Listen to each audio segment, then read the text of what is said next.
High সবাইকে, এটা হচ্ছে বৌভাতের পার্ট 1 এর ভিডিও। আমি এইরকম সি গ্রিন কালারের একটা লেহেঙ্গা পরেছিলাম, যা সেজেছি নিজেই বাড়িতে সেজেছি। আর তো আমি বিয়ের পরের দিনই, ঠিক বিয়ের পর দিন কলকাতায় চলে এসেছি, যেহেতু রিসেপশনটা বারুইপুরে, তাই কলকাতা থেকেই যাব ভেবেছিলাম। তাই স্কুটি করে আমি আর দীপু চলে গেলাম। এখানে দীপুর মা বসেছিল গেটের কাছে আমাকে গোলাপ দেবে বলে। এটা খুব সুন্দর মুহূর্ত। তো আমি এই ঢুকছি, আর তার আগে মানে আমরা ঢোকার আগে আগে মায়েরা কনেযাত্রীরা চলে এসেছিল। মা ওখান থেকে এসেছিল, মানে বিয়ের ওখান থেকেই।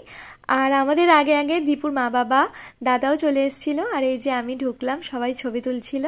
তো দেখো বৌভাতে কি সুন্দর রিঙ্কিকে লাগছিল। একটা মেরুন লেহেঙ্গা পরেছিল। সব লেহেঙ্গাগুলো একসাথেই বড়বাজারে কিনতে গিয়েছিলাম আমরা। আর এখানে দেখো মায়ের সাথে দেখা হলো। আর এদিকে মামা, মেজো মামাও দীপুর মা বাবার সাথে এসেছিল। এদিকে চোখে পড়লো ফুলসজ্জার খাট সাজানো হচ্ছিল ফুল দিয়ে, কি সুন্দর করে। আমি ঢুকে পড়েছি, একটু মজাই লাগলো, হি হি। তারপরে দেখো না, খাওয়া দাওয়া ছেড়ে ছবি তুলতে ব্যস্ত হয়ে পড়লাম। পরে ভিডিওতে আসছি, টাটা।